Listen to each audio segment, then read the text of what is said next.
ژمارەی پێشێلکاریەکان لە ساڵی 2025 23 حاڵەتە ئێمە هەموو جار وا وڵای دەکەنەوە 23 حاڵەتە بەرامبەر بە 46 ڕۆژنامەنووس و دەستگای میدیایی 45 ڕۆژنامەنووس و یەک دەستگای میدیایی 2025 بە بەراورد لەگەڵ 2024 بە بەراورد لەگەڵ 2023 دەبینین ژمارەکان ساڵ بە ساڵ بەرەو دابەزینە.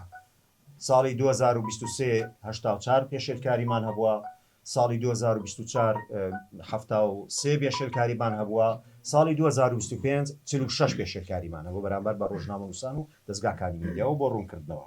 ئەم ساڵ مەترسیدارترین جۆری پێشێلکاریمان ئەو ڕووداوی تەقەکردن بوو لە میدیاکارێک هەتا ئێستا کەیسەکەی بە تەواوەتی دانەخرایەوە. ئەمە جۆرێکە لە ینی پێشهاتێکە ئێمە چەند ساڵە بەخۆی و نەدیتە دویستمان بە بەراورد لەگە وڵاتانی نێودەوڵەتی حەزمان دەکرد هیچ جۆرێکی ئەو جۆرە پێشێلکاریانمان نەبێت لەبەرەوە حتا لە وڵاتانی دراوسێ لە وڵاتانی ئەوروپی لە ئاسیا لە ئەمریکای لاتین کە سیر بکەن مەسەلەن ئەم ساڵەکە 156 ڕۆژنامەنووس گیانی دەستیاویان تیرۆر کرانەیان کوژرانە. مەسەلەن ئێمە حەز دەکەین خۆمان بەراورد بکەین بە وڵاتە پێشکەوتەکان هەرێمی کوردستان بە عێراق بە وڵاتانی هەرێمایەتی بۆی کە ژمارە و جۆری پێشێلکاریەکانی دابەزێت. بەڵام خۆت جێەوەی جێ خۆشبەختەیە لەم راپۆرتی ژمارە 34 ئەو ساڵ زۆرترین ڕێژەی جۆری پێشێلکاری مەسەلەی ڕێگرتن.